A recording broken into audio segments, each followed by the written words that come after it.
any programs here, please, let's get to why you're here. First, we're going to talk about Adam Schuster. Adam Schuster is Vice President of Policy at Illinois Policy Institute. He develops original research, solutions, and writing regarding state and local finances. Next to him is Ralph Martire. Ralph is Executive Director of the Center for Tax and Budget Accountability. It is a bipartisan 501c3 think tank committed to ensuring that state, federal, and local economic and budget policies are fair and promote opportunity for all. Ralph is also the Rubloff Professor of Political Policy at Roosevelt University. And finally, we have our moderator for this evening, Carol Portman. Carol has been on the Board of Trustees for the Taxpayers Federation of Illinois for 12 years. Carol also has a wealth of experience and knowledge in corporate tax law and policy throughout her career. So, how this is going to work tonight is we are going to have our panelists do a short presentation, then they're going to talk about the topic, and then we're going to open it for questions and answers.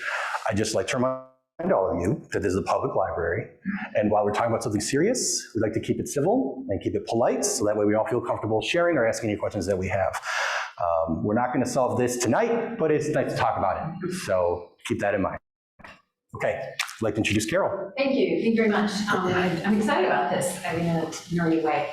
So normally the moderator doesn't do much, and I just ask questions of the panelists and mediate and make sure there's no fisticuffs to break out.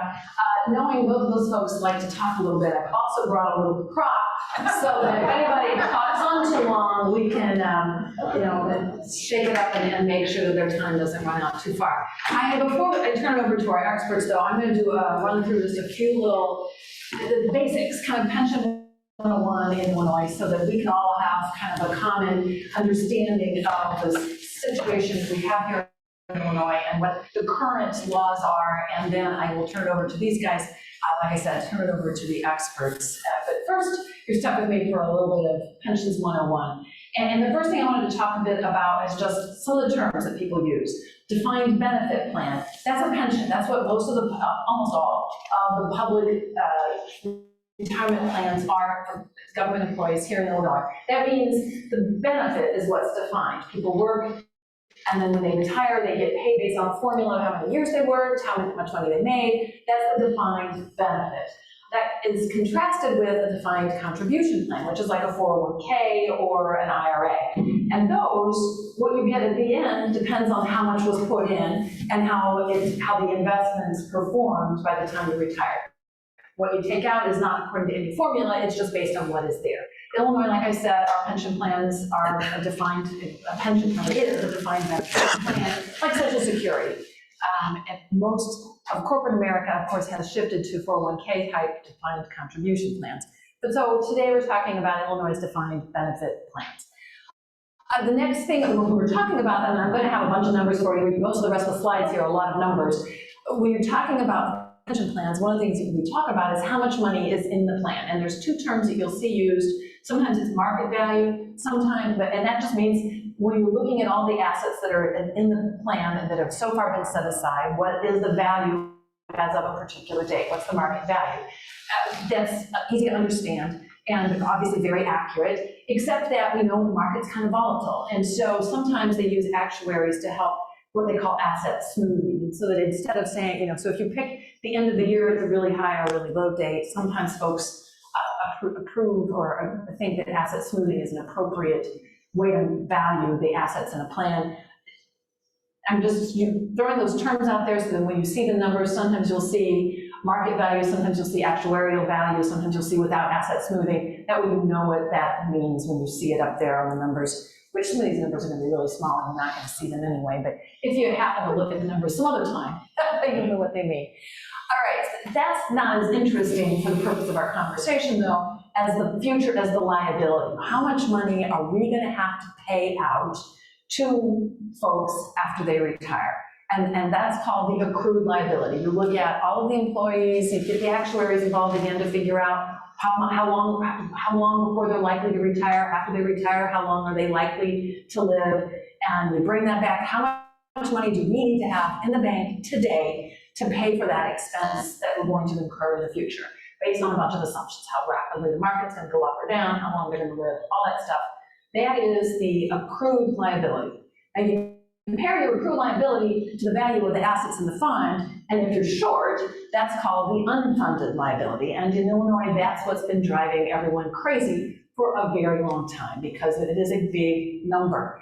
Sometimes the number is so big it's almost hard to deal with it, the billions, that's with a B, that we're talking about. So sometimes we talk about the percentage instead. We say, well, we've got half of the assets that we need. Our funded ratio is 50%, or we've got 80. We want to get to 90% funded ratio. So that's what you'll see that term get used a lot as well. And the last thing I just wanted to mention is the state is on a June 30th fiscal year. Some of the local governments are on different fiscal years. So sometimes if you see numbers that don't look like they're lining up, that's probably because one was taken at the end of one legal entity, one municipality or the government entity's fiscal year, and another one was taken in another. So if you see numbers that are that seem to be a little bit different, it's not because someone's playing fast and loose with the numbers, it's because either they're using asset smoothing or they're not, or because they're picking slightly different dates. And so trust us, all the numbers we're giving you are real numbers, but because actuaries get involved, there's a lot of assumptions that get made, and so those numbers can be different because of that, but not because anyone's playing games. All right, so this is just don't try to read all of this slide. Within our state, we've got a lot of pension systems. We talk about the pension problem, but really it's hundreds of pensions when you're talking about all of our state and local governments. There are five funds that the state handles. There are, 8 City of Chicago funds. I don't even mention the Cook County ones up there. There are, outside of the city and the county municipal employees, if they're fire or police, they have their own pension funds, 647 of them. And then if you are a municipal employee but not involved in the fire or police, you are probably in what's called the Illinois Municipal Retirement Fund. The only thing that you really should take out of this, well, you can see the funded ratio of the top ones up there is not good, barely at 50%, typically mostly under, but the IMRF is at 90%. That's a wonderful number. That's because there was a state law back when they set this up. They said all of your municipalities have to put in enough money for your employees so that when they retire, the money will be there. They did not say that with the police and fire funds, and so that's why those are not at that 90% number. There has been a law passed that's going to consolidate them and hopefully get rid of some of the administrative costs, or reduce the administrative costs, and maybe help them make better investment decisions. So hopefully those police and fire funds, there will be fewer of them, and their funded ratio will be going up eventually. But when we're talking about the pensions, this is in dollars again. This is the unfunded liability in billions of the various plans. The biggest one you can see by far is this big blue one there, and that's the teachers' retirement system. So lots of times when we're talking about the pensions, they talk about teachers, and it's certainly not all of it, but it is obviously the biggest chunk of it. And yes, teachers, while they're working, are employees of the various school districts that they work for, but once they retire, the pension system is managed by the state, and if there's not enough money in it to cover, the state has to make up the shortfall. And so that's why the teachers' retirement system is considered a state pension system. The other state ones, the SCR, state employees, state university employees, judicial and general assembly, all each have their own plans. And so altogether, the 5 state plans make up about, 2/3 of the unfunded liability that's out there. Obviously, the city of Chicago is a big number too. That big green wedge is also large. Cook County and the downstate funds, I mean, 13 billion and 7 billion is nothing to sneeze at, but relative to these others, those are not as big a problem. There's a test on all these numbers afterwards. These are the 5 state funds, a little bit more detail on their liabilities, their market. This data comes from a state agency, so again, this is they're using what they are sometimes in some cases legally required to use for the various assumptions.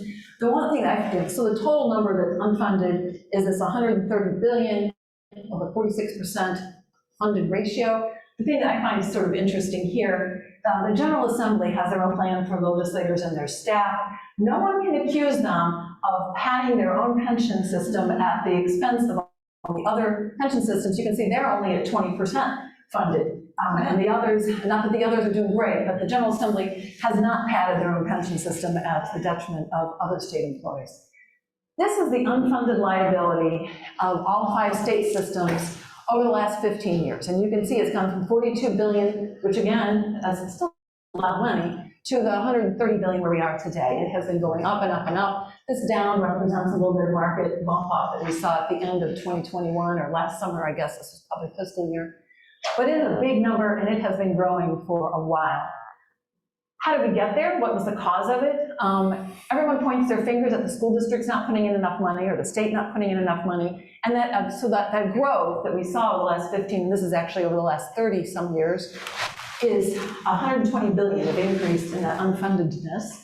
And then the bulk of that does come from the employer contributions being inadequate. But another major factor is there's been some changes in assumptions. We used to think that the pension funds were going to grow at 8 or 10 or whatever percent. Well, the market didn't perform like that. And so we finally adjusted our assumptions, but that means we need more money now to set aside if we're using these more appropriate estimates. And darn it, people keep just living longer. And so we need more money now than we used to think we were going to, because, for us, we live longer. All right, who are these people we're talking about? This is in the teachers' retirement system, although this is pretty typical of all of them. Most of the people that are in the systems and that have, there's a liability associated with them are retirees. They are people who are no longer working. And so when you're wanting to change, if you're talking about let's get rid of those benefits, you got to remember these are not people who are currently working. These are people who have retired. Obviously, current employees are a significant piece of that as well, but it's mostly retirees. It's not the current employees who are contributing to this increasing liability. It's mostly associated with retirees. Here's some history. Decades and decades and decades ago, there's a file, I'm sure you guys have files in your offices too, from in the 60s and the 70s, where people were saying, I think we got a bit of a problem here. But in 1994, the legislature was really starting to get concerned about it, and so they enacted a law that said, over the course of the next 50 years, we are going to put more money as a state into our pension systems, and by the year 2045, we are going to be at 90% funded.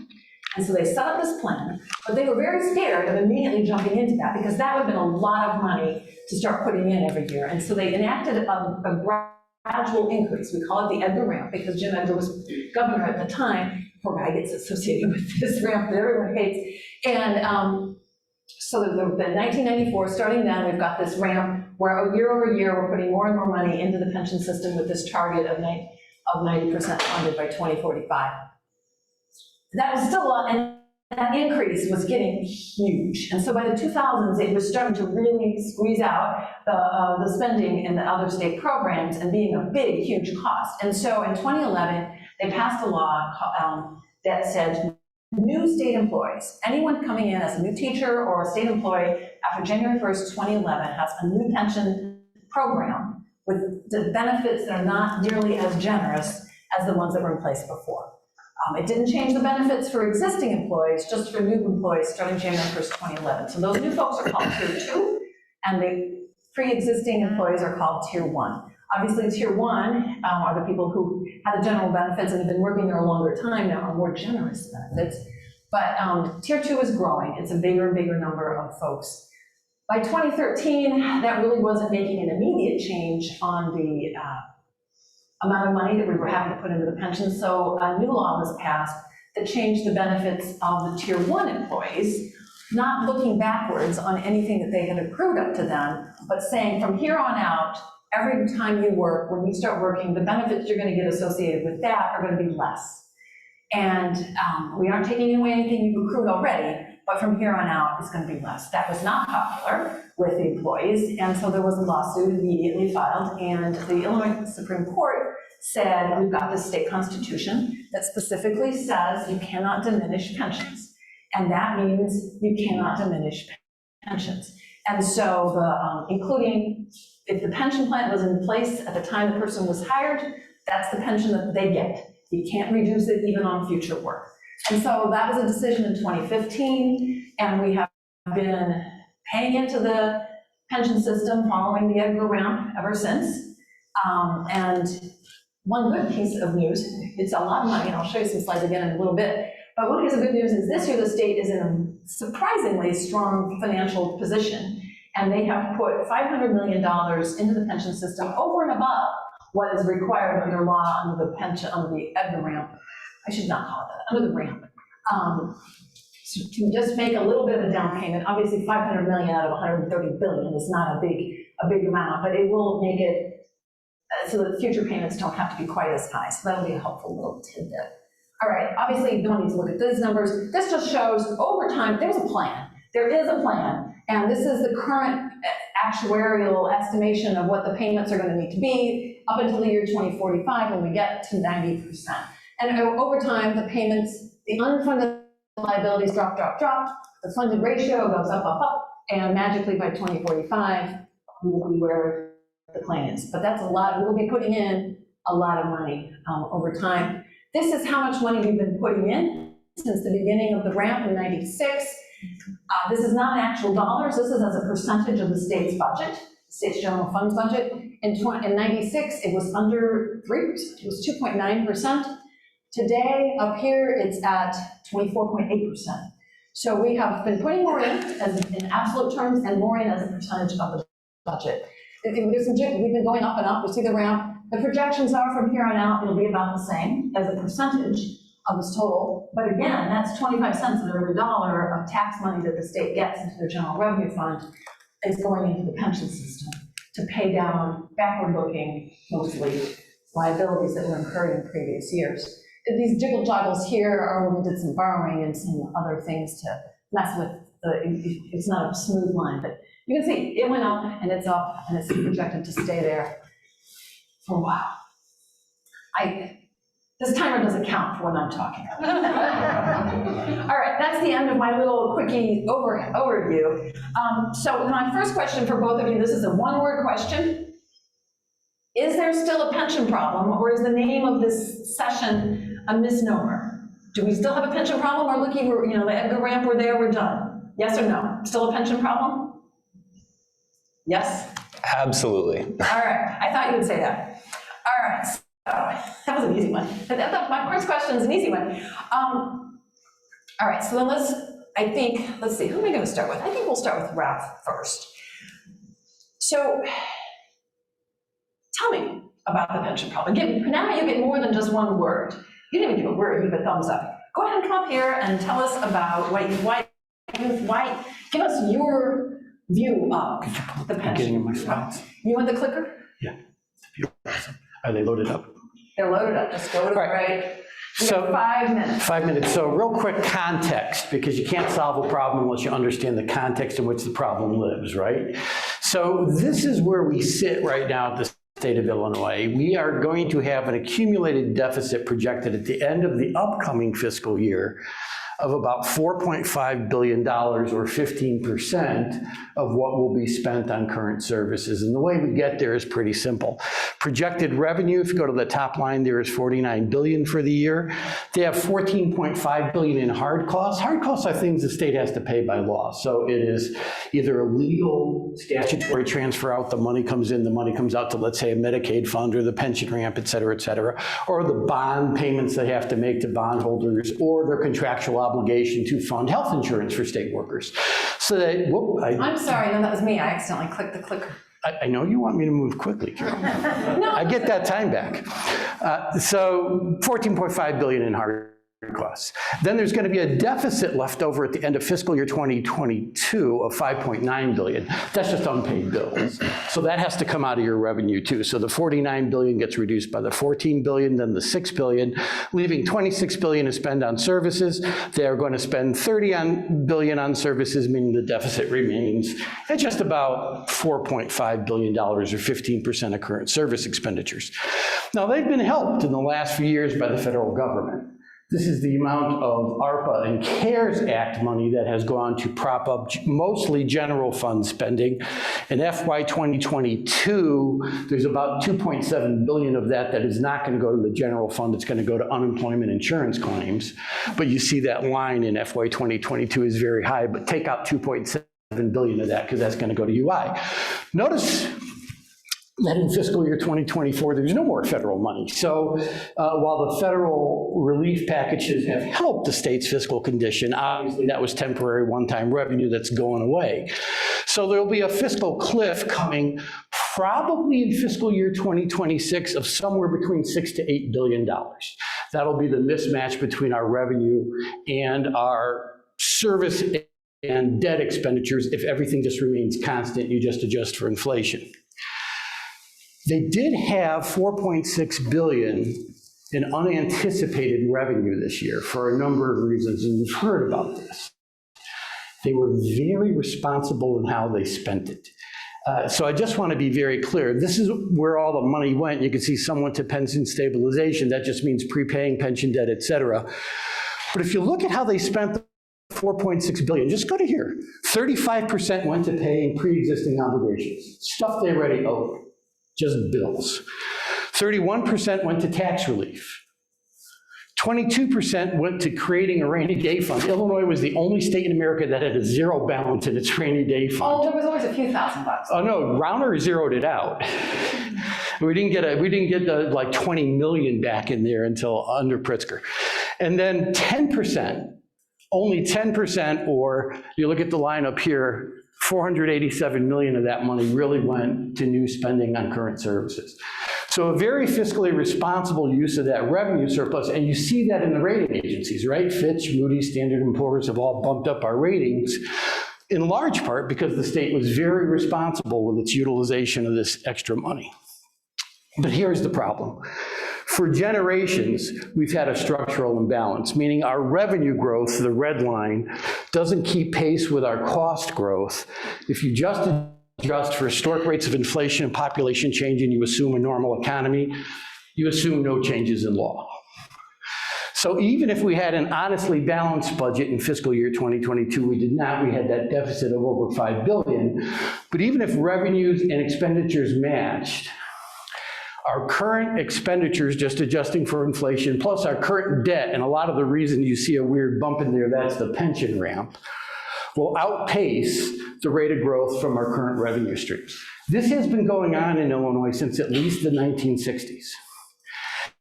And it's the reason we have an unfunded pension liability. When Carol was making her presentation, you saw the biggest item contributing to the growth in the unfunded pension liability was lack of employer contribution. The state just wasn't putting in what they should have put in. They didn't put it in because they didn't have enough money to fully fund what the actuary said that they should put in and maintain service expenditures. So what they basically did was, I owe you to the pension, someday we'll pay you back, took the money that should have gone to the pensions to hide some of this gap. Now, the other thing they did with this, by the way, to hide the structural deficit, was push the primary responsibility for funding K-12 education away from the state and down to local property taxes. So if you feel your property taxes are too high, you are correct. Illinois has very high property taxes, but this is the main reason for it. In fact, of all 50 states, Illinois ranks 50th in the portion of K-12 funding paid for by the state, and first in the portion paid for by local property taxes. We are the outlier. Yay, we're number one. Yeah. So there's why it's going to be really hard for us to pay that pension ramp, right? We have a deficit, even though we've had some decent fiscal times in the last couple of years. We've had some federal money, we've had some unanticipated revenue growth, some of that's timing, some of that's changes in law. But even with all that factored in, going forward, it doesn't look good. And we're really going to have to make some changes to both the pension system and to our revenue system. One final thing about that structural deficit. It wasn't caused by overspending on services, and that has to be made very clear. This compares spending in services in fiscal year 2000, 2 decades ago under George Ryan, to today, just adjusted for inflation. So go to the bottom line. We're going to spend 19% less on current services this year than we did in 2000 in real inflation-adjusted terms. And where we spend our money, 95 cents out of every dollar, 95% goes to 4 things: education, healthcare, social services, and public safety. So spending on services wasn't the driver that flawed revenue policy is. So those are the things that have to be on the table when we talk about addressing the pension ramp, which I'll talk about when you get to solutions. Yes, all right, and it's your turn. All right. I know you agree with Ralph that we have a problem, and I'm guessing that you might have some different thoughts. Well, we agree on quite a bit, including that spending on everything other than pensions is down by about 20% in inflation-adjusted terms. But I want to start off with a conversation just about how much debt, how much pension debt Illinois actually has. So the dark red bars here, the bigger bars, are the estimate from Moody's Investors Services. It's an independent estimate by a credit rating agency. The smaller bars, which match the numbers that you were given in the presentation earlier, are the official estimates from the state of Illinois. You'll notice there's a pretty big gap in those numbers, right? So the state of Illinois says we've got, and I'm using here, as Carol introduced, asset smoothed liabilities, about $140 billion in liabilities according to the official state reports. Moody's Investors Services at the end of fiscal year 2021 said it's actually $313 billion. The gap between those estimates is another pension term that was not on the sheet earlier called the discount rate. So the discount rate is basically the number they use to estimate how much you need to have set aside today to pay for the future promises you've made. The state of Illinois uses a very rosy assumption that's based on its assumed rate of return, its assumed rate of investment returns. Moody's Investors Services uses a methodology that's similar to what the private sector is required to use by law. Okay, so there's one set of accounting standards for governments, and then the government is passing laws on what private companies have to use with their pensions. This is also the bigger number, the Moody's number is the method that virtually every single PhD financial economist will tell you is the accurate number. It's basically based on a corporate bond index, but it's a much smaller number in terms of the discount rate, which gives you a much bigger debt. The reason this is important is because all of the state's plans to pay down its current pension debt rest on an accurate estimate of how much debt we have. And if the Moody's number is correct, then Illinois actually have to pay about twice as much over the next 25 years to pay down the debt. So there was an analysis by a gentleman named Michael Semblist, who's the chief of market investment strategy for JP Morgan Bank. And he said, if you use the Moody's style estimate, you need to double state spending on pensions from about 26% of the budget today to 51% of the budget. So over half of every tax dollar you send to the state of Illinois would directly go to pension debt. As Carol showed, it was about 3 to 4% in the 1990s. That's what a typical state spends on pensions. If we still spent that 3 to 4% of the budget on pensions, we'd be able to afford to pay twice the cost of the University of Illinois' annual tuition for every student enrolled in a public university today, just by fixing the pension crisis. This gives us by far, and this has been true for a number of years, 6 or 7 years, the worst pension crisis in the nation. And the most important figure that I'm using here to display that is the pension debt to GDP ratio. So this shows you how much in unfunded pension liabilities you have compared to the size of your state's economy, compared to everything they produce in goods and services in a single year. Illinois is over 27%.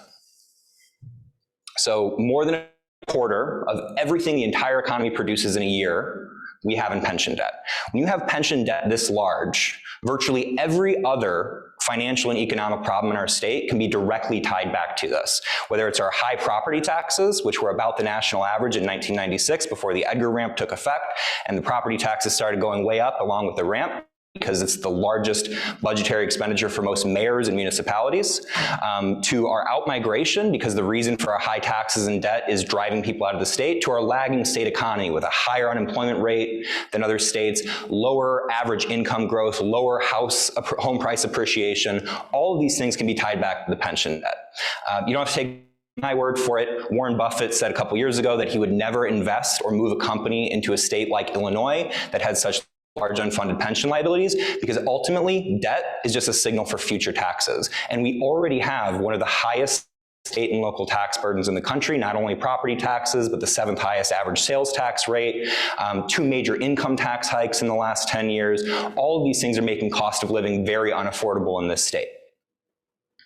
If you look at other states that have large amounts of pension debt, California ranks very high in a nominal, just a dollar value of pension debt, but you can see they've got a very large economy, so it's a much smaller as a share of their economy, which means they've got much better ability to actually pay that off. So what this figure kind of tells you is ability to pay, right? How much can you actually afford to pay off?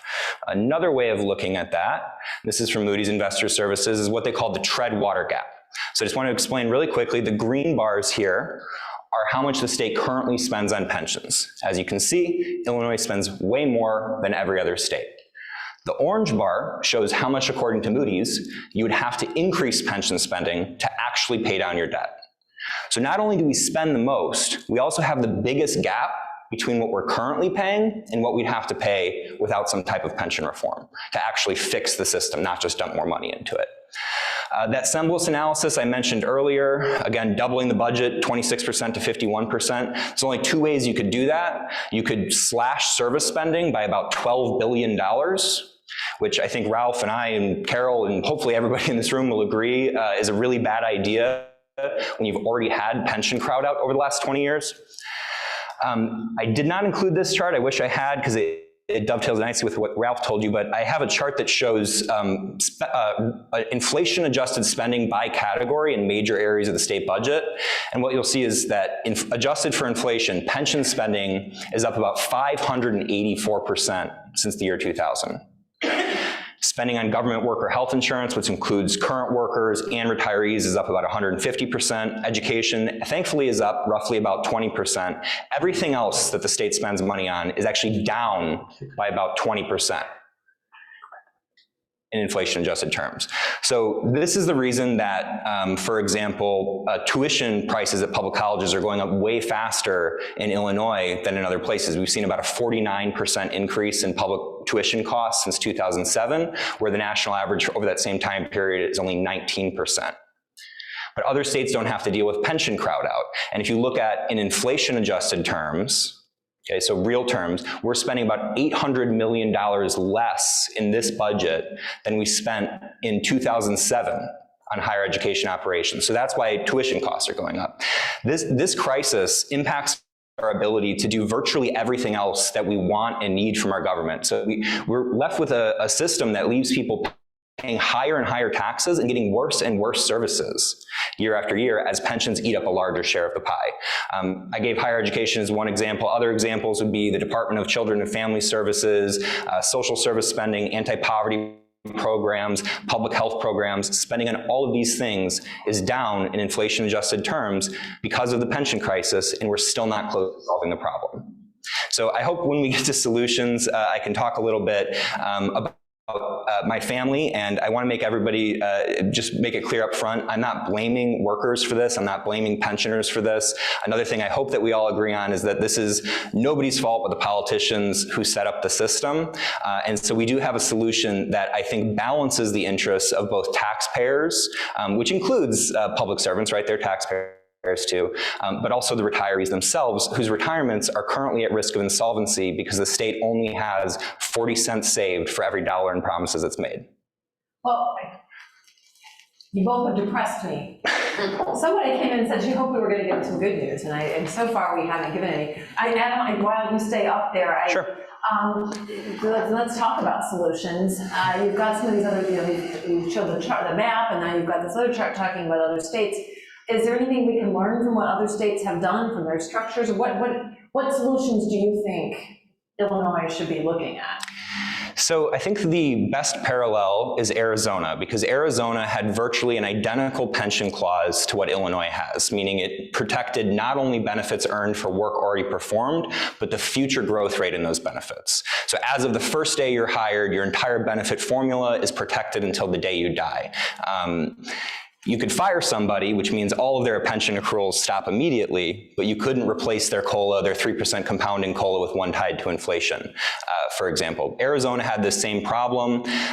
They and their public sector unions realized that it was a problem, that the systems were at risk of insolvency, that they were dangerously in debt, and that it was driving up taxes. So the unions and a libertarian think tank called the Reason Foundation partnered together on constitutional amendments. They amended the Constitution twice, first in 2016, then again in 2018, to allow for pension reform, including moving from what they called in Arizona a permanent benefit increase, which is what we have here in Illinois, to a true cost of living adjustment that's tied to inflation. So a cost of living adjustment is supposed to adjust for the cost of living, right?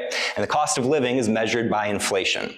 But if you have a set rate, like Illinois, 3% compounding each year, you don't have a cost of living adjustment. You have a permanent post-retirement raise, a permanent annual increase. You can call it anything you want, but it's not a COLA. So they changed that COLA in Arizona. Other states that have done similar things include California, New Mexico, Colorado, Minnesota, New Jersey, and in many of these states, blue states, red states, purple states, public sector unions have supported pension reform because they realize, again, that insolvency is a risk to their retirement. The Illinois Policy Institute did a stress test that showed if there's another major recession and the order of magnitude of the Great Recession without pension reform, the pension systems will start to slide to insolvency and only have enough money to pay out benefits for about 15 years. Okay, so we need to fix this problem for the workers themselves as well as for the taxpayers, and other states have shown us how to do it. All we need to do here in Illinois is to go back to what they tried to do in 2013, which, as Carol said, made changes to future benefit growth for current workers, which is different than changing benefits only for new hires, right? And this is the legal protection that most states have, that the federal government has, what you call the anti-cutback rule at the federal level. It governs private sector pensions as well. It means you can't make retroactive changes, but you should be able to make changes on a going forward basis to make sure that the pension benefits are reasonable and sustainable, again, for the taxpayer and for the benefit of the public worker. In order to do that in Illinois, you need a supermajority vote of both the Illinois House and the Senate, and then the amendment would have to pass at the ballot box, be approved by voters. We have polling from the Illinois Policy Institute that we commissioned that shows 61% of Illinois voters, including a broad bipartisan agreement among independents, Republicans, and Democrats, support an amendment that would still protect earned benefits, but would allow for changes on a going forward basis. All we need is for Springfield to let us vote on it. I don't know about you, Ralph, but I'm not thinking that that's going to be very realistic. To happen in Springfield. What do you think, Adam? I mean, do you think that there's a chance that you can get a 60% Springfield vote? So I think what's interesting is that 2013 reform passed with a bipartisan vote. It was signed by a Democratic governor, and you've got all these other states, again, purple states and blue states that have done this. So there's often this point made that it's not politically realistic to do this in Illinois, that the legislature will just never vote for it. I can say, and I can't say names, but I can say I've had conversations with a number of Democratic members in both the House and the Senate who are supportive of this type of reform. But there's a certain amount of fear to be the first mover and stick your neck out on an issue that is politically controversial. But I do have hope that in the next couple of years, as public support only continues to grow, that the General Assembly will actually act. I guess I've got one more question for you, and then we'll go to Ralph's proposed solution. Ralph, do you have any questions? We should be actually letting you guys debate each other. Debates are so nasty. Let's just talk, make our presentations, keep things civil. We're in a library, I was reminded. Well, this was a question on your earlier. So Moody's has just upgraded our credit rating, even though they're saying we've woefully underestimated our liability. Is there, is there some inconsistency there, or are you just? No, I don't think there is. Credit rating used to be so horrible that an upgrade doesn't say that they think we're wonderful. We're just not quite as dangerous as we were. So I think there's a few things to understand about credit ratings. The first is that Illinois is still the lowest of all 50 states, right? So we're slightly less the worst, but we're still the worst, okay? The other is that ultimately what the credit rating agencies care about is the ability for their bondholders to get paid, right? And Illinois, as Ralph showed, got a massive infusion of federal cash during the pandemic. They did not have nearly the revenue losses that were anticipated. In fact, revenues are above their pre-pandemic trend, and they got this huge influx of cash. So yeah, that means cash flows are better. It's easier to pay your debt when you've got $14 billion in free money from the federal government over the course of a few budget years. And so I think it's appropriate that the credit ratings agencies would say you're not as deep in the hole as you were a few years back. That doesn't change anything about the long-term trend. Ralph showed that money dries up in 2024. The structural deficit's going to be back with a vengeance. The pension problem is going to be just as bad as it ever was. So, I think within a few years, when that fiscal cliff Ralph pointed to hits, you could see a credit downgrade again. So I think, I'm not trying to throw a wet blanket on the good news or anything like that, but I just think we need to be realistic about what the credit rating increase means and what it doesn't. All right, thank you. All right, Ralph, it's your turn. You have a different proponents? We have a different proposal because we want to focus on the actual cause of the problem and something that we know is constitutional to do. And, you know, I agree with a lot of what Adam threw out there on the table. The two things where we disagree, and you know this, Adam, so I'll just point it out. Illinois is not a high tax state. We're a high property tax state. But if you go to the Federation of Tax Administrators, they look at all taxes and fees paid by everyone at the state and local level in every state, and they divide that amount by your income in the state. This is the way you can compare states that have very different tax mixes, fee mixes, et cetera. Tax burden as a percentage of income in Illinois ranks about 33rd in the country. We're in the bottom third. We have the 6th largest population, and we have the 5th largest economy, but bottom third in tax burden. Now it's gone up because we've just had a couple of tax increases the last couple of years, but it's kept us in that bottom third. We still need a couple of tax increases to solve that structural deficit problem I showed you, that breakout. But if we do make the ones that we suggest, we would go up to about 26th in the nation. So about 20, you know, bottom half still. And that's not going to in any way be a negative tax increase. But that's one very clear thing. The other thing, he did say that people are leaving the state because of the pension problem and tax policy, et cetera. There's just never been a statistically meaningful correlation between those things and migration. The reason people leave a state, number one, it's going to be hard to believe because we live in Illinois, is weather.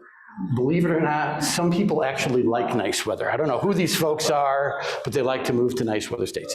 Number two is your job. Go somewhere because your job requires it. Number three, your family. Your kids grow up and they move somewhere and they have kids. Grandma and grandpa want to be near the kids, that kind of thing.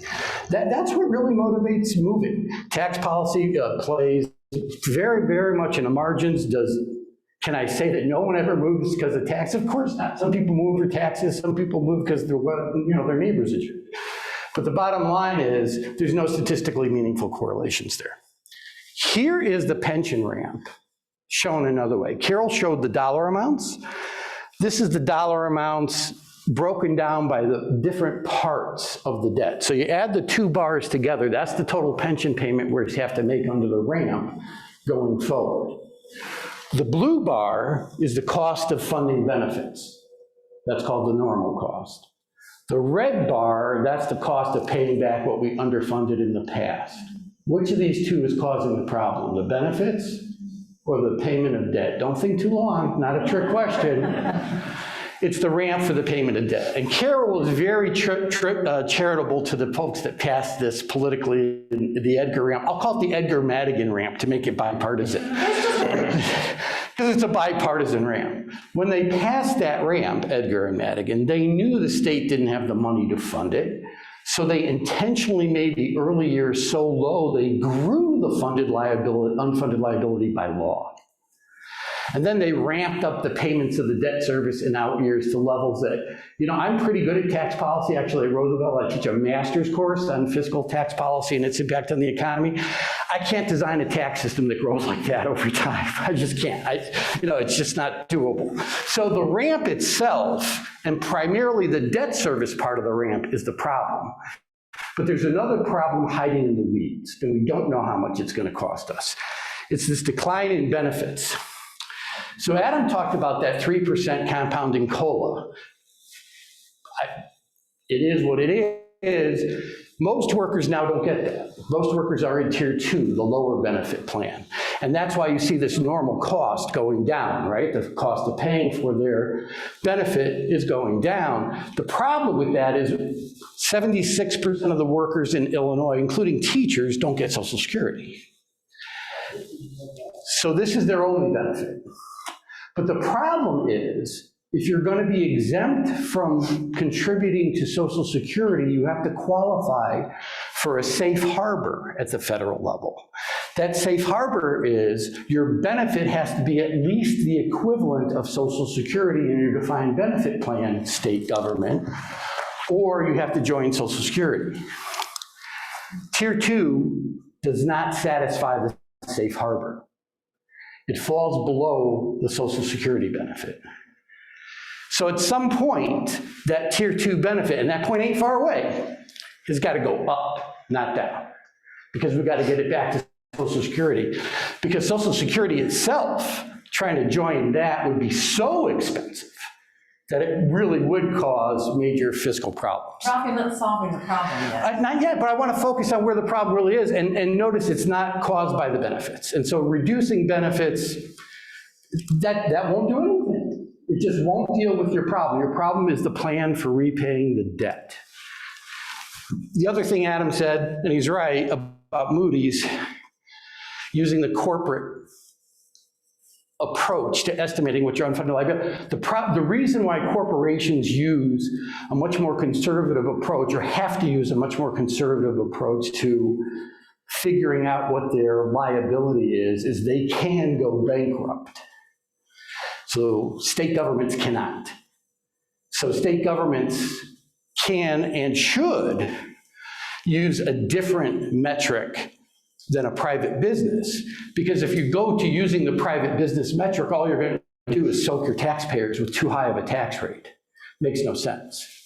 So it's just not the right way to go about it. We had a big discussion. I was a presenter to the RAND Corporation, a national think tank on pension reform last year, and this is one of the things I brought up, and even the guy from Moody's who was sitting there, well, yeah.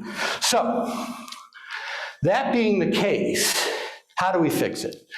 That red line is the current pension ramp. These gray bars are refinancing the pension ramp on a level dollar basis.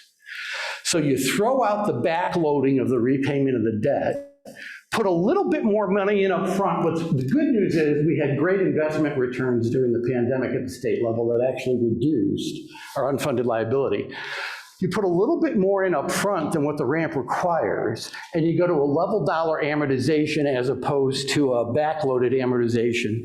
And lo and behold, we can cut the debt service by $55 billion. $55 billion with a B dollars between now and 2045 and still get our pension systems 80% funded.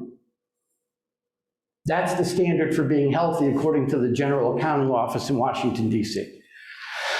So that saves $55 billion in tax increases or $55 billion, and Adam and I completely agree on this, spending cuts, which we don't want to do. So this makes a ton of sense. You know what it takes to do this? Changing the law. We don't even have to negotiate with a bank. We just change the law, go to a level dollar reamortization, refinancing. Reamortization is a fancy way of saying refinancing. And lo and behold, we can solve a ton of problems. And by the way, come 2045, the very next year, because we're 80% funded here, 2046 and going forward, let's say we want to be 100% funded in the next 30 years, your payments are still going to drop way down to here, right? Because you're getting very close to solving your problem. I will note that our approach actually gets the funded ratio higher than the ramp because we're putting more in up front than the ramp itself until out years like 2038, when you see how backloaded the payments are, the ramp magically passes us in funded ratio. But this is a much more responsible approach to dealing with the debt that we owe our pension systems, and it's the debt that's driving the problem. It is not the benefits. So focusing on benefit changes is a loser game. We actually have to increase the benefits in Tier 2. That's going to happen. And increasing the benefits in Tier 2 to get us to the safe harbor for Social Security will be far less expensive than joining Social Security, right? So that's going to happen. So let's focus on the real driver of the problem, that debt service, and let's get it under control to a rational level. So how would we raise the money to eliminate that structural deficit so we could fund our services, get to where we need to go? We need to do two things. One, we need to raise more money from the income tax. If the fair tax that Governor Pritzker proposed and the General Assembly passed but voters turned down became law, we would have generated $3.6 billion for our general fund. The way to get that same $3.6 billion with a flat tax is a 1% increase from 4.95% to 5.95%. That raises the same amount of money. The problem with that is about $1.1 billion of the 3.6 will be paid for people with $75,000 a year or less in taxable income. That's actually 4.9 million of our 6.3 million taxpayers in Illinois, 78%. We don't want to tax them more necessarily.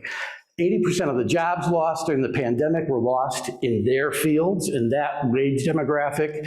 Illinois already has one of the most progressive taxing systems in America, and over the last 40 years, virtually all economic growth in our state has gone to the wealthiest 1%. So, if instead we bumped up that rate by 1.5%, from 4.95 to 6.45, we could still raise $3.6 billion and create a refundable tax credit that eliminates this tax increase for the 4.9 million taxpayers in Illinois that are at that $75,000 a year in taxable income or less. And pension income is not taxed in Illinois, just so you know. Final thing we need to do is expand our sales tax base to include services. Here's why. The red bar shows you the percentage of the Illinois economy made up of the sale of goods over time. This is pretty much what we tax. And you can see that's declined from 40% to 17%. Services, what we don't tax, is now 73% of our economy. You just can't leave the largest and fastest growing segment of your economy out of your tax base and expect your revenue to grow with the economy over time and maintain your expenditures, because you're not taxing where the economy is growing over time. So of the 45 states with a broad sales tax, we tax less economic activity than any other state. If we just went to the same sales tax base as Iowa and Wisconsin, that would generate $2 billion in revenue.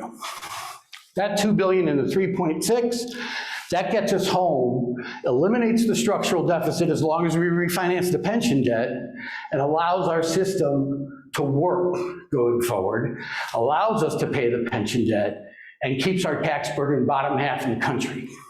Problem solved, solved, solved. But you can't solve problems unless you have the whole context. And the services we would tax, I want to be very clear, wouldn't be like business to business or healthcare or financial or professional.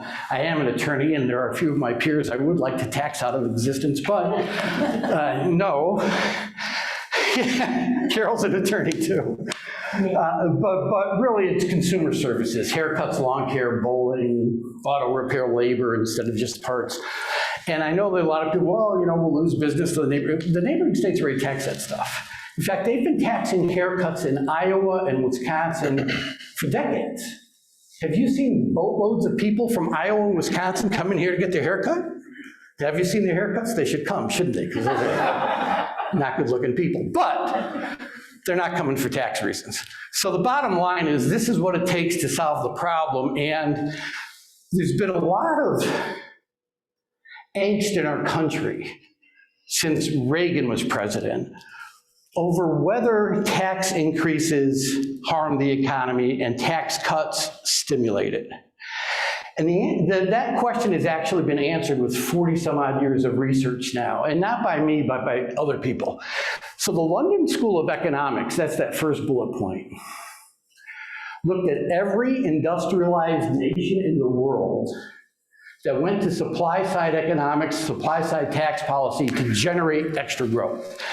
If you're not familiar, just real quick, supply-side means you cut taxes at the top in particular and for businesses, and that will free up enough of their income for them to invest and save, et cetera, that there's a massive trickle-down effect, and everybody in the economy does better even though you're cutting taxes at the top. The London School of Economics found that the 18 industrialized nations, including the US, that did this over the last 50 years found the impact on the economy of these tax cuts is statistically indistinguishable from zero. It didn't stimulate any growth. It mirrors findings the Congressional Research Service had when they looked at federal tax policy going back from the end of World War II forward. And they actually looked at all tax policy at the federal level, which is much more important than state taxes because your federal tax bill is a lot bigger than your state tax bill.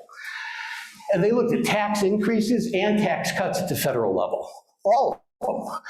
And what they found was after reviewing 65 years of data, cutting or raising tax rates is not correlated with economic growth, savings, investment, or productivity growth.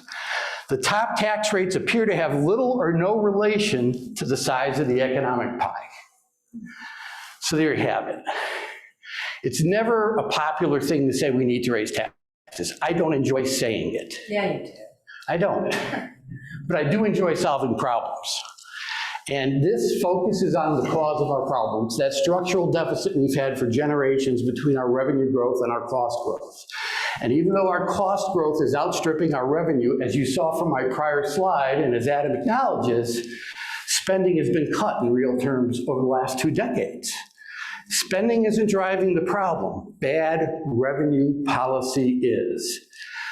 Fixing it, while still staying bottom half in total state and local tax burden, reamortizing our pension debt, creates a much sounder fiscal future for Illinois and allows us to talk about intelligent things, like the best way to invest in evidence-based practice to produce the kind of outcomes we want to produce in a positive way. Thanks. All right, now I've got some questions. So before I turn it over to Adam, I have some questions for you. First off, we're going to have to. I think Carol's got questions for you. I've got some questions for you. You and I are going to settle this debate eventually about own source revenue versus tax revenue. Because own source revenue, because Illinois is not 36 if you look just at tax revenue. Right, but that hides fees. And fees, well, that's one state, that's Indiana. No, if you take hospitals If you take hospitals out, it really about 20. No, we're still down about 27 to 28. All right. So the fee revenue still I'm supposed to be supports. fighting with you. Adam's supposed to be fighting with you. All right, But Carol, fee revenue still supports public sector services. It's a cost that comes out of people's pockets. Depending on the fee, what it's for. If it's just to buy booze because it's for a liquor store, that's not supporting any. And that's not my question for you. What was my question for you? So you were talking about I'm going to go back here and look at your you're reamortizing the pension debt.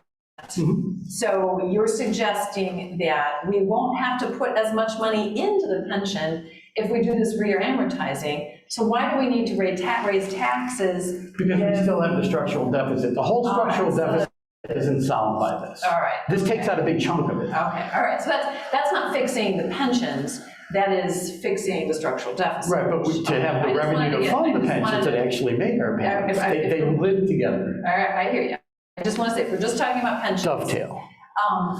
About now, and so here, is this just scoop and toss? Because I see in here you've got some bonds, you're borrowing some. Well, yes and no. No, it's not scoop and toss. Scoop and toss is a derogatory term for borrowing money today to pay for current expenditures and repaying it next year when a different politician has to raise taxes to pay for it. Right. So no. So the cost of repaying the bonds is in the gray bar.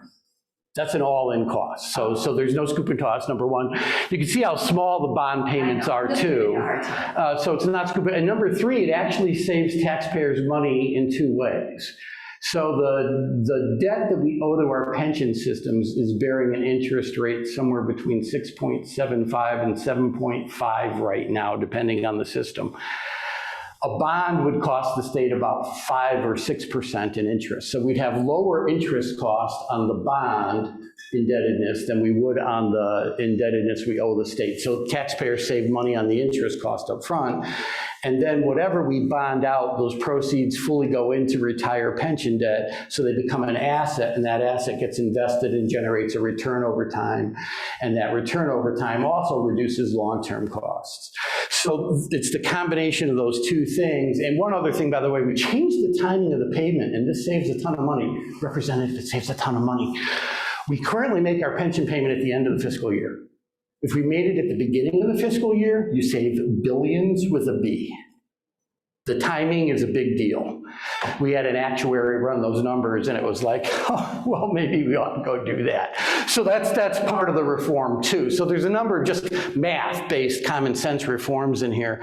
The Boston College has a center on retirement research that looked at every pension obligation bond issued in America from, I think it was 1992 through 2014. So it included the Great Recession. The report came out in 2016, so that was just the last year they had data for. And what they found was, even though a lot of those pension obligation bonds were issued the wrong way, a way my organization would never support, and Detroit did this, Illinois did it. You issue the bond, and instead of putting all the bond proceeds into the pension system to retire pension debt, some of it gets spent on current services. Very bad. San Diego did that, Detroit did that, Rod Blagojevich, and who would think Rod would do something the wrong way? Rod Blagojevich did that when he was governor. So even despite that, and despite the Great Recession, pension obligation bonds, they looked at thousands of them, hundreds of billions of dollars of indebtedness, generated a positive internal rate of return of 1.5% for taxpayers. So it's a really good way to save money long term. Now, the amount we need is so small. If you look at those little blue blips, no, that's okay. It's so small. We could actually do that with current revenue if they'd prefer not to bond it out. I just like the bonding out as a way to save interest cost up front as well, but it's not necessary. All right, Adam, it's your turn for a little while. I hope you all have some questions. Be thinking about it if you've got any questions for our two experts. But what do you think of some of Ralph's ideas there, Adam? Or you have some other thoughts you'd like to share? Yeah, absolutely. So I think it's really interesting because we mostly have factual alignment, except for maybe a few places, but there's different interpretations of those facts and different sort of ideas about what to do with them. So I want to address, first of all, the factual stuff. So the Tax Foundation, which is this nonpartisan group that ranks taxes for all 50 states, does exactly the type of calculation Ralph's talking about, where they look at total taxes as a percentage of total personal income. Okay, it is what they do. So they use the U.S. Census Bureau as the source, and they rank Illinois 6th. I've used those same numbers, seventh most recently. Well, I didn't interrupt you, so just you can talk about their methodology. I'll let you address it afterwards. I want to talk about it first right now. Thank you, please. The Tax Foundation actually says not to use this kind of comparison. So Tax Foundation ranks us number 7. I've used those same numbers. I kind of came up with number 6. Okay. There's a different group called Wallet Hub. Wallet Hub uses a different methodology, and they rank Illinois number 1. Number 1 out of all the states from tax burden, but what they look at is the taxes paid by the average taxpayer, the median income family. Right? The reason some states like California and New York rank higher in terms of the burden on their economy, but lower in terms of the burden on the average person is because they place higher taxes on higher income earners, and they have a higher tax burden for businesses. Business taxes was one of the few places Illinois is not that much of an outlier. Tax Foundation ranks us 35th, or it might have dropped to 36th, but they're not that much of an outlier in business taxes. But the average taxpayer, meaning all of you, pay very, very high taxes. And we can argue about methodology and sources all we want, but I think most of you already know that, and your friends and family know that, and it's not very rare for people to have stories about people who have moved out of the state, including my parents, because of the tax burden, because of the cost of living. Another factual disagreement is there's a number of peer-reviewed studies, both that show state-level tax policy impacts state GDP growth, and that state-level tax policy and debt impact migration patterns. I don't want to spend all day arguing about the studies. I'll tell you they're on our website, illinoispolicy.org. But yes, tax policy absolutely affects where people move because it affects their ability to get a good job and their ability to pay for cost of living in their own state. Now, in terms of the solution, I want to make clear we do agree, for example, that Tier 2 went too far in some places. So Tier 2's COLA is 1/2 of inflation. So that means you get half of the increase in the cost of living each year, which means your purchasing power, or how much goods you can buy with your pension, actually declines over the course of your retirement. Our pension reform solution would increase the Tier 2 COLA to full inflation. We pay for it with Tier 1 changes. We do agree that Tier 1 is where all the problem is. That's what Ralph was referring to as the debt, but those are Tier 1 benefits, right? Tier 2 is not where the problem is. We also want to do something called implementing Tier 3. So the legislature created a hybrid pension system in 2018. It hasn't been implemented by any of the state pension systems because there was no date in the legislation requiring them to implement it by a certain date, and they just haven't done it. But what Tier 3 would do is it would give those same employees the option, totally 100% optional, of picking either that traditional Tier 2 defined benefit or a hybrid system that includes a smaller defined benefit and like a 401k style system. That system has what's called like an automatic economic adjuster, which is a good thing to do in pension systems in general. Wisconsin has several of those. It's one of the few states that always has 100% pension funding ratio. But what it does is it makes it so that if employees pay less, if employees are paying in more than they're going to get in pension pensions, their contributions automatically go down to the level necessary to fund their benefits. That's important because in Tier 2, for the teachers' retirement system, they're paying about 2% of salary as a subsidy for Tier 1. So if you're a teacher hired after 2011, you're paying much higher income and property taxes than the people who are getting the pension you're paying for, than they paid in the 90s. You're paying higher income and property taxes, you're getting a worse pension, and you're subsidizing that pension directly out of your payroll. So Tier 2 is not a good solution. It's created this system of have and have-nots. It's a generational wealth transfer, and I want to get us away from Tier 2. The other thing I want to get us away from is kicking the can. That's something that Illinois politicians have been doing for a long time in the pension crisis, and respectfully, that's how I would characterize Ralph's plan, as a plan to kick the can. That 80% funding target, there's a little bit of sleight of hand going on there. Right now, the state targets 90% funding, which is 10% too low. The only acceptable funding target is 100%. You would not accept an investment proposal from anybody else who gave you a plan to fund it only 90%, right? Unless you have the money in the bank to pay for 100% of the benefits you've promised, you've made an empty promise.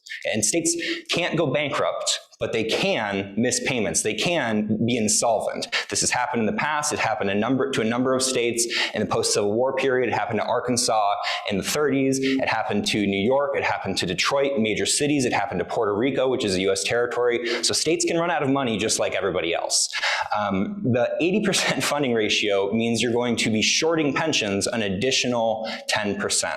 The Society of Actuaries, the American Society of Actuaries, which is about as neutral of a group as you could possibly get, they're just the numbers crunchers, right? Have called this a myth, this 80% funding ratio idea. And it comes from this very old CBO report, the Congressional Budget Office, that put out a report that said a pension funding ratio of 80% or above is relatively healthy. But there's a difference between your target and your current funding ratio. Your target is where you're trying to get. Your current ratio is a snapshot.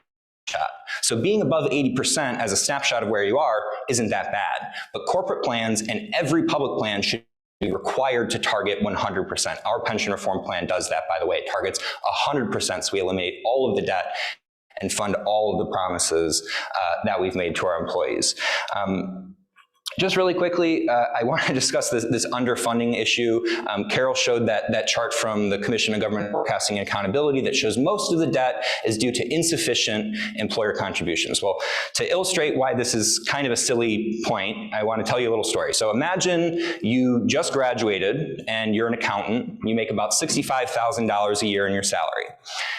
It's 2007, so before the housing collapse, maybe 2006. Somehow you get a mortgage for $1 million home. Okay? You're never going to be able to pay the monthly mortgage payments on that with your $65,000 salary. Okay? So if you miss your payments repeatedly and the bank comes to repossess your house, is it because you underfunded your mortgage? Or is it because you overpromised on how much you'd be able to afford, right? So that's the problem with the Illinois pension system, is when these benefits were created in the 90s, when the COLA, 3% COLA went in effect in 1991, there was no realistic plan to pay for them. They never came up with a plan. And in fact, many of these pension enhancements, which are still happening today from our legislature, happen without an actuarial cost estimate. So they don't even figure out how much it's going to cost all of you before they hand out better benefits. This is an irrational way to design and run a pension system. The numbers show it. Other states don't have the problems we have. So what we need to do is not kick the can further, not reduce our target, but do the common sense reforms that many other states have done to make these benefits reasonable and affordable. And again, that's good for not only taxpayers, but the retiree themselves who's relying on this. And I want to make this point now. My father is a 30-year career firefighter and paramedic. My daughter's mother is a teacher, my aunt is an Illinois teacher. Okay, I understand that this is their only retirement benefit, that most of them don't get Social Security. That's not true for state employees, by the way. Members of the state employee retirement system do get Social Security, but regardless, this is a very important benefit for these people, and right now we've given them an empty promise. So our plan to amend the Constitution, to make reasonable changes to COLAs, to bring up Tier 2 to the same fair, sustainable level is I think, a balanced compromise to get us out of this mess. All right, questions? No, I gotta put in. Oh my God, you get one more minute. So I've actually done events with the Taxpayers Federation. They said you cannot use their data. Tax Foundation or Taxpayer? Okay, Tax Foundation. different. their data to compare state to state, because what they do is they look at every state tax you pay as a resident of one state to all 50 states. And they compare that to what a resident in Iowa pays in state taxes to Illinois, Wisconsin, whatever, and they come up with a tax burden. And Illinois has a lot of wealth, so we pay a lot of state taxes to other states. The reason I like using the Federation of Tax Administrators is there's no mysterious model. Anybody here do statistics? All right, so the thing about statistics is your assumptions can jury rig your outcomes. Plain and simple. I think Winston Churchill said there are 3 kinds of lies: lies, goddamn lies, and statistics. So the great thing about the Tax Federation, Foundation, the Federation of Tax Administration, the Federation of Tax Administrators, the FTA, they just have the audited, reported data. Here's how much was raised in taxes and fees in your state. Here's your state's personal income. Divide the taxes and fees by your personal income, and that's the percentage of income taken in your state.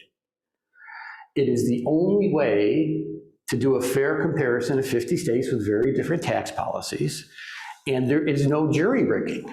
They are all publicly available data, and that's where Illinois ranks very low. But so where we Ralph, rank very high is on property tax. I don't want to get into too much more than. So, but I mean, it's something that comes up a lot. So it needs to be clarified that that's not a comparison that could be used.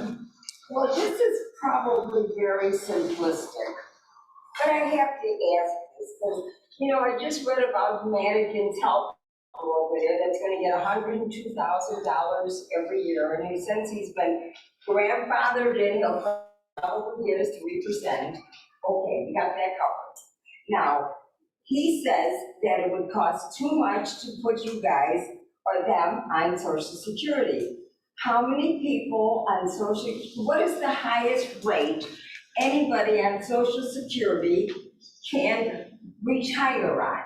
Is it 100,000 a year? Is it 50,000? No. What is the highest rate? Social, yeah. If you're on Social Security, do you get 75% of what you earn while you're working? If you're on Social Security, can you retire even if you work 30 years? Can you retire at 55? It depends on how much money you save.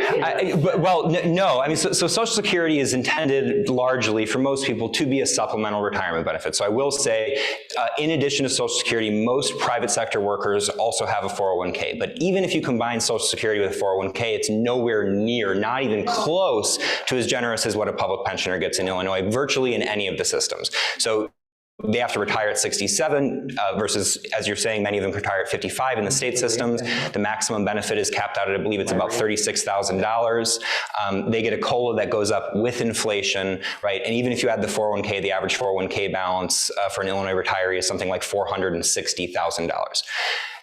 The average judge's retirement system pension is for a career pensioner, and you want to compare career to career because you're comparing an entire private sector worker's savings versus a public sector. So 30 years or more, judge's retirement system, they get about $4.8 million in lifetime benefits. For the teacher's retirement system, that's about $2.8 million. That includes administrators as well as the teachers. But you know, they're paying the public sector worker, and again, I'm not blaming them. They're not doing anything wrong. They're just using the system that was given to them. But their contributions account for about 5% of the cost of their lifetime benefit, and there's no way to make that math work.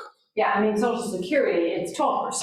I mean, the employee puts in 6.25, whatever it is, and the employer puts in the same amount. And so there's a lot more money going in up front into Social Security, and even that is underfunded. Which is why it's unaffordable, right? Because they'd have to jump from their current level to add another 6.25%. We still have to pay out the existing. Right, and we still have to pay the existing. On top of what we're paying. So the cost would be prohibitive for taxpayers. The thing, I worked for the railroad, and the people that I worked with at the railroad used to complain because we had to pay more into our retirement than the Social Security people did. And they all thought, why don't we match Social Security? But we were supposed to get more in our retirement, so that was supposed to balance it. But that means we had to pay more in should be retirement. Yeah. And the teachers do, they pay close to 10% of their wages into it's that. not that it's. And so yeah, they do. So they pay a pretty hefty chunk. Well, so they do, but the issue is that, as Carol said, with a defined benefit pension, the amount that you get has nothing to do with what you pay in. It's mathematically totally unrelated, right? But I think the math is here. This is the actual cost. Let's just talk real money. I'm sorry, but the gap, though, the gap between what the employee pays and what they get is 100% funded by taxpayers, and if they do the math wrong up front and the gap is bigger than expected, all of the new gap falls on taxpayers. It's also funded by returns, right? So there's three legs to the story. Well, yeah, but there's taxpayer returns and there's employee returns. Well, and assets. So look, folks, let's, because they're talking about cost. This blue bar would be the cost of funding pension benefits if we didn't underfund them. If we were talking about putting $2 billion, just over $2 billion into our pension systems every year, we wouldn't have an event. Right. The whole reason we have an event is we underfunded it for decades, and now we're paying it back, and it's the debt service. The benefits aren't the driver, it's the failure to pay this. So you're telling me that we put no money in for decades. We put money in, but not enough. Now we're paying 20 times the actual cost of the pension each year to pay back people who got the money. This was the 1995 ramp, How did that yes. happen? Who do we hire? Who do we elect? Are we? It was bipartisan, so you really can't look at one party. I mean, Carol called it the Edgar, but it's really the Edgar Madigan ramp, because they worked it out together. And that's one big name Republican and one big name Democrat, right? I'm saying because But before Our first pension commission in Illinois was in the 40s. was formed because of the woefully underfunded public systems in 1913. Okay, yeah. So it's been a problem forever. This is a tradition. I think a part of the answer to your question about how this happens, though, there's really interesting peer-reviewed research that shows that the percentage of a pension board that is made up of public sector union membership, so in other words, the union representation on a pension board, is inversely correlated with the funding ratio for that pension. So in other words, if you have more union representation, you've got more debt and less funding ratio. How does that make sense? Shouldn't having union members on the pension board encourage them to put in the funding? Well, the argument is no, because their incentive is to get as much in benefits as possible while making it appear as cheap as possible so that there's no backlash, right? So that they keep getting the benefits. And I will have to say, it's in addition, the politicians, nobody wants to raise taxes. And so if you can figure out a way to do something that doesn't require to pay taxes and make the next guy raise taxes in 5 or 10 years, that's a very politically appealing thing I wouldn't to go for them. Yeah, that's the problem. That's the problem. I mean, you're raising the right point, but we are where we are. So now how do you solve it going forward? We got three. This lady back here has been raising her hand for a while, so let's hear you first. Okay, I've heard Ralph's talk twice now, and it all makes sense to me. So, You are a great American. Thank you. So what I want to know is I work at the a nonprofit. idea of re-amortizing the pension debt. Like, what's the political downside? Why isn't that just happening? It would immediately downgrade the state's credit ratings, because all of the major rating agencies have said that that's the exact wrong thing to do and have essentially threatened to downgrade if the state were to follow that plan. Okay. I mean, it's true. S&P is, I can send you the articles. You're wrong. So I'm just going to say that right now. I'll send them to everyone. Moody's investors put out a memo in 2010 or 2011 where they said most pension reamortizations are a bad idea because they backload costs rather than front load them. And they do that to free up money to spend in your current budget and kick the can down the road. We do the opposite. We put more money in up front and level out the payment to take the pressure off the system so taxes don't have to go up. And the pension, repaying your stupid pension debt that you ran up over decades and decades of being irresponsible, doesn't continue to be a fiscal strain that crowds out your capacity from a fiscal standpoint to invest in core services. And in fact, everything in our plan, Moody's identified as a good way to do a pension reamortization. Their only problem is most time governments didn't do that. When Governor Pritzker first came in office, He suggested a pension reamortization that would have lowered the curve and then, right, to save some money up front. We testified against it. That's not how you reamortize pensions. You got to put more money in up front, flatten the payment, take the pressure off, save taxpayer money, reduce the need for tax increases. All right, the gentleman in the back, the gentleman in the back, got a question? I read an article last week written by a former Secretary of the Treasurer under a Democratic administration that said the Fed is totally card fed. They're going to have to raise the Fed discount rate to at least 10%. Ralph, what kind of figures, interest figures do you have on your chart? And what is the breakdown between 5, 10, and 30-year bonds in that chart? Because that makes a huge difference. Yeah, well, we're using current rates. So what we would get today in the market. So literally it's priced out as of about 30 days ago, 20 days ago. So that's what we're going to use. I don't know where the Fed's going to go. I'm assuming they're going to go up again. If they go up too far, they will definitely push us into a recession. They know that, they've acknowledged that. I don't think they'll go up to 10. I think that would be an amazing place. But no, we can only do what's real, right? We can't do speculation. We use actual numbers and real current markets. But Carol, there is a... Which one do you want? one of your slides. I had it on the one I wanted. Yeah. No, I thought, because it shows... Well, while you're looking for that, there was another question. And while you're, yes, go ahead. I think this is for you. You talked about the Arizona pension system, working with the union. Correct. Our public unions would work with? Right now, the answer is no. Right now, the answer is no. But I mean, I hope that's the case, because every state that has actually done this, who has actually done pension reform, has ultimately had the support of public sector unions. It's been bipartisan votes. It's not going to happen in Illinois. You're not going to have a Republican supermajority swept in and do it without the unions or anything like that. And I don't think that would be appropriate. I think the unions should be at the bargaining table to negotiate this.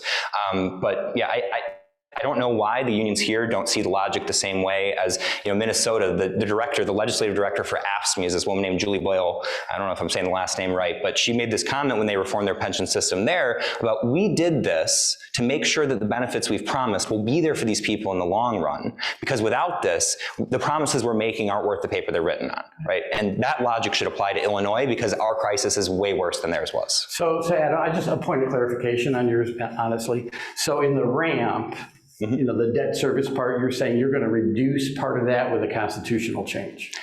So that graph that Carol showed, what it basically does is it drops us from about 25% of the budget to about 20% of the budget through 2045. After that, because we target 100%, it drops down to about 4% where it was in the 90s. But does that come from reducing existing benefits that have been earned? So the reform would not change the pension received by any current retiree or any current worker when they log onto the retirement system today and see their currently promised monthly annuity. That amount can never go down. But for future work, so say you've only been in the pension system for 10 years, and you've got another 20 years of work, that can be changed. And for retiree, how fast the pension grows on a going forward basis, meaning their COLA would be changed from a 3% compounding guaranteed to inflation. I just wanted you to get that out there, right? Because you hadn't had a chance. Sure. And I thought that makes sense. Now, that's a rational approach, by the way. Well, what Adam just put on that, it's completely rational. The problem is it can't reduce any of that debt, because that's obligation the state already has. And the way constitutional law works is you can't take away a constitutional benefit ex post facto after the fact. So it would only still apply to new hires going forward. This is a point of disagreement. This is a point of disagreement. Now, your organization and I disagreed the last time around when the pension bill passed, and I said it was unconstitutional, and it was going to be ruled unconstitutional because of the clause and its history. And I was on a panel with the Civic Federation. Well, it was not me. I was not there at the time. The silver-haired guy, I'm forgetting his name. Ted. Was it Ted? No, silver-haired. Oh, John Tillman? John Tillman, yeah, thank you. Nice guy. So John Tillman from his organization, the Civic Committee, and I think MPC, and all three of them said it's constitutional. One guy said it wasn't. And you were right. And I was right. All right, now we gotta- Well, I'm also right about this. You can't take away an existing benefit in Illinois. It's ironclad. And on that point, I just want to. You can address the problem with your solution. And I understand that point. And just mine actually works from a math Bad standpoint. job of moderating. I'm sorry, I just wanted to quickly, briefly. So many questions out here. Well, on this point, I'm not going to argue with Ralph. He's a lawyer. I'm not. Mark Rosen, who's a distinguished law professor from the University of Kent, wrote an op-ed in Crane's Chicago Business after Governor Pritzker made exactly that same claim in his budget address. And Mark Rosen, who's again a constitutional law professor, said that's not true. That first of all, Arizona did it, right? But also there are very good legal arguments for why this would be able to be done. And we're not talking about taking away already earned benefits, right? We're talking about changing the future growth in benefits for unearned work. All right, you in the red glass. Except I was actually cited in the Supreme Court decision, our approach. Just point that out. So was that when they took away the free insurance for the retirees and then? No, that was a different case. Oh, that was a different. This was literally a reduction in the COLA. Oh, But it was similar. There were similar cases. It was a similar argument and a similar holding. Oh my gosh, so, all right, you. We can stay later. What if, one of you mentioned earlier that states cannot declare bankruptcy. Right. States and territories. So they're sovereign Right, entities. so, so Congress has to pass PROMESA to, in order to allow Puerto Rico to have kind of a quasi-bankruptcy type of process. What if Congress actually enacts legislation to make that happen? Can't deal with what ifs. State's a sovereign entity, it cannot declare bankruptcy. And in fact, it won't go bankrupt. And it always has the opportunity to raise revenue, which is why It has an opportunity. once again, let me go back to a prior discussion I had on this with the RAND Corporation. Damage the credit ratings of every state out there, because if you knew the state could go bankrupt, you're going to be less likely to buy the bonds. And I'm not even sure Congress could pass something that could make this. We can't go there. I don't even think it would be. Yeah, right. I'm just thinking from a leverage perspective in order to enforce. Well, but the point is you can still miss a payment, right? You can still be insolvent and not have the money to pay your obligations. And this has happened to states before, and the federal government has had to step in and kind of guide them through it. So Yeah, it's pseudo-bankruptcy. She was here first, so she gets to ask. I paid into Social Security, it worked for a while, then I changed jobs and went into a pension system. There's a thing called the Windfall Elimination Act. You lose Social Do you Security. think that it's ever going to be eliminated? They should. It reduces, for anyone who doesn't know, it reduces your Social Security quite a bit.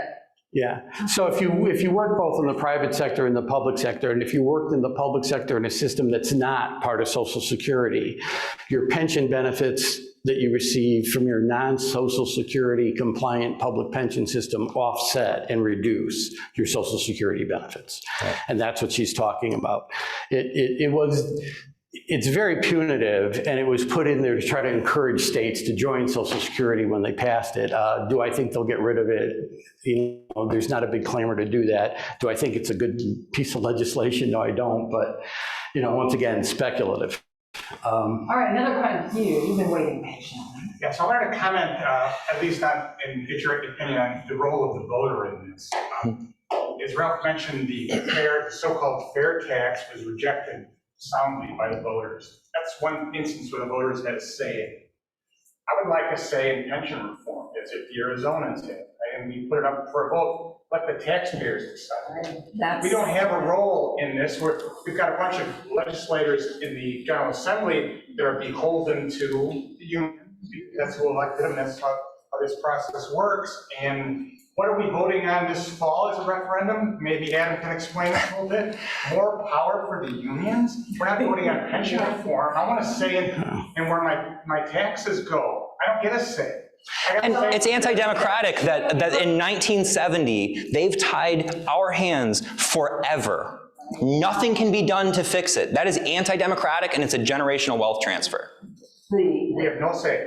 I thought you can change it by making an amendment to the Constitution. Well, there you go. But you can't change it without the amendment. That's my point, though. But but to raise something like you can't change it.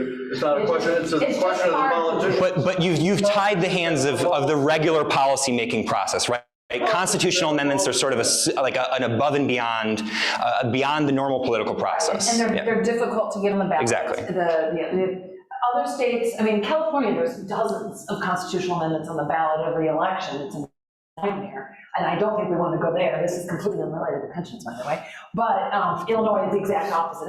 It's almost impossible to have a citizen initiative put on an amendment to the Constitution. And then when it is, it's struck down because the Board of Elections rules against it, reapportionment. Well, because the way, well, What was the other one? They ruled against the redistricting and the term limits petitions. To focus back on the pensions and the problem, but because Carol's data that comes from the Illinois is really very clear here. This is the growth in the unfunded liability since 1996. 58 billion of it is because the state didn't put in what they should have put into the pension systems, the normal cost, that blue bar you saw at the bottom of my graphic. That's 47%. 31% is the change in assumptions, or not, it's about 23% when you do the math, 24%, but 31 billion is change in assumptions. You add those together, there's why we have a pension problem. Pension benefit increases were 5 billion of the growth in a $121 billion problem over 15 years. You spread that over 15 years, that's nothing. Salaries have actually saved us $5 billion. Why? Headcount's a lot lower than what the actuaries initially assumed it would be. We don't hire as many state workers, teachers, et cetera, so far. You net salary savings against benefit increases, and it comes out to almost zero impact from the structure of the benefit itself. This has never been a benefit problem.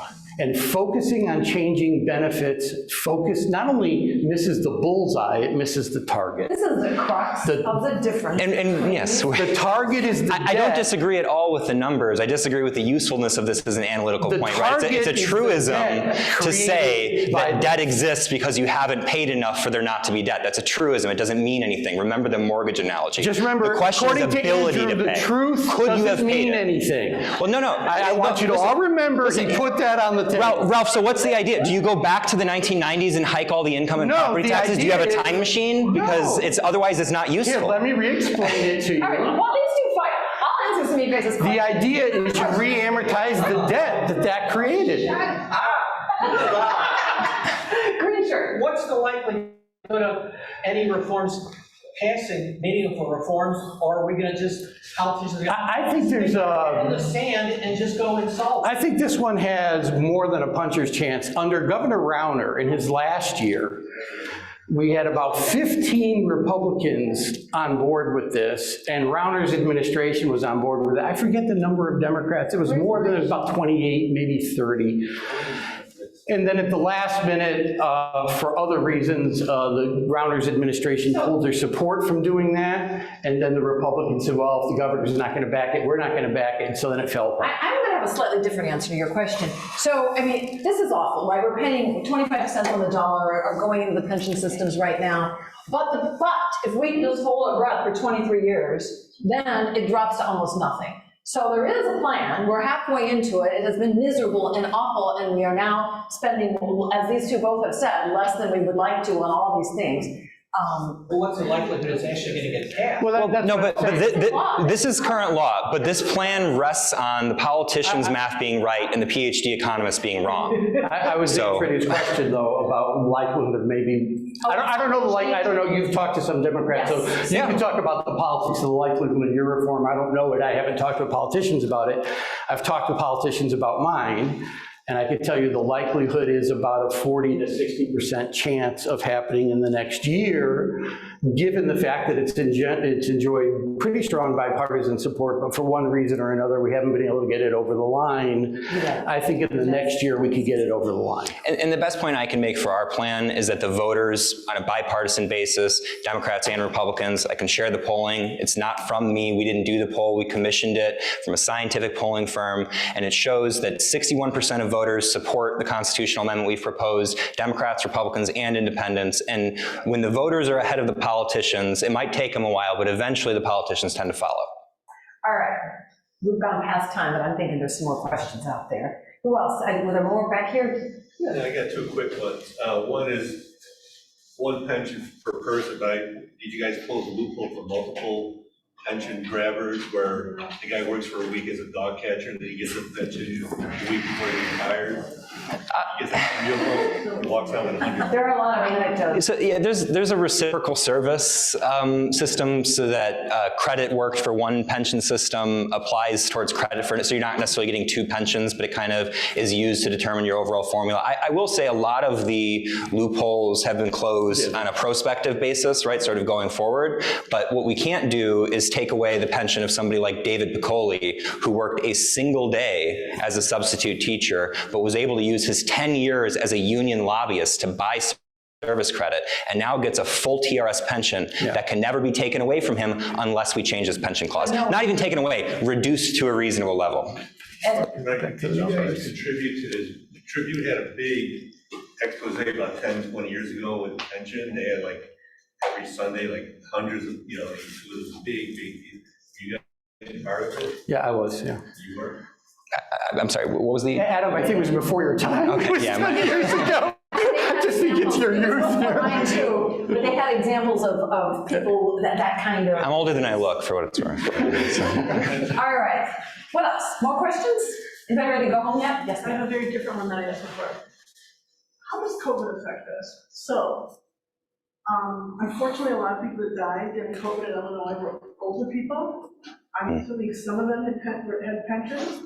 Is there any impact on our liability? You mentioned the $500 million being a really big boom this year. Are we seeing any kind of effect of that coming into this obligation? Not yet, but we will. It'll come in demographic and other changes when they keep rerunning the numbers. So this is data through, I think, 2021, is that right, Carol? Probably, it takes a long So it'll take a couple of years for them to get that figured out. We will see something though.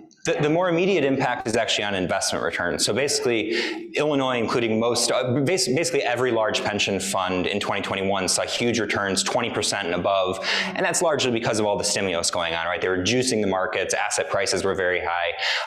In the past, those big up years have regularly been followed by down years, even negative years. So again, that doesn't mean we're out of the woods, and it's already happening, right? We see it in the markets right now. The anticipation is the markets will go down. Are going to go down. We are in cycle here in the markets is what all the current literature says, right? So we're starting it down. You said that if we paid the pension benefits at the beginning of the year, we save billions instead of paying them at the end of the year. How could that possibly be? Interest over time. Compounding annually, the magic of compounding interest. We have a guy with a master's in actuarial sciences on staff, and we had him go through these numbers, and then we vetted them with the actuaries at TRS, and they said we were right. So the bottom line is the magic of compounding interest is really a big deal when your hole is that big. Right, when you're paying $10 billion a year. Who makes the decision on when we pay the benefits? I think it's is it in the statute? I think it is in the statute, yeah. Statute that it comes near the end of the year, so we would need a statutory change. So why wouldn't they have done it if it was to benefit us? Why Yeah, wouldn't they have done it? we're trying, boss, we're trying. Yeah, who knows why they put it, it may be that initially they wanted to save it to the end of the year. Well, because cash flow, cash flow. They didn't have all the money until Easy come, easy go. Yeah, until the April tax returns get filed, they don't have enough money to make the payment. It could very well have been it. Yeah. All right, let's do one more question. All right. All right, you back there, I don't know, you've asked one yet, so you're. I'm curious what our state representatives thinks of these various plans or would care to weigh in on this debate. Yeah, most of you seem to know her. State Representative Michelle. I mean, we had time to prepare. We knew this. I think that you guys can see how hard this is for your elected officials when the experts that are exploring the options can't even agree. There's not one gold standard shining beacon, this is the direction you should all go. Everyone has opinions, and so it's made it very challenging to get everyone on the same page. Part of the deal is, as you're trying to get people on the same page, the people keep changing, right? So if they had Governor Quinn sold on this idea and then Governor Quinn got unelected, they had to try and get Governor Rauner on par with this idea, and he wasn't, and now they've got Governor Pritzker, and can you get Governor Pritzker on par with this idea, and you've still got the rotating cast of characters coming in and out of the House and the Senate. So again, just because you currently count 28 heads, after the election, you might be down to 18 heads, right? So this is part of, now you got to start over, now you got to talk to the new people, now you got to get the new people interested in this idea. It takes a lot of time to build consensus and understanding and get it going, and the world keeps changing in the meantime, right? Like, we were having this discussion, we were all in the weeds, we were moving in that direction, and then COVID hit and derailed everything, right? So I think that's part of the problem, but we are all attempting to resolve it. Talk to the voters, we want to say, you're not giving us a say. Yeah. It's not, you guys work for us. We can talk after. I'm not the featured speaker tonight. I do not want to take attention away from our actual featured Well, speaker. Thank you for the comment, yeah. Great question, though, and it's wonderful, and a great way to end. Thank you so much. And we'll be around for a little while afterwards. Thanks for having us. Thank you, Carol, to Ralph, and Adam. Thank you. Thank you all. Really appreciate it. We'll see you next time. You mentioned Let me Mike. the insurance fund, The what? the unemployment insurance fund. I Yeah. worked my The UI fund, yeah. in the unemployment insurance system at the state and federal level. Yes, and I've been wondering, so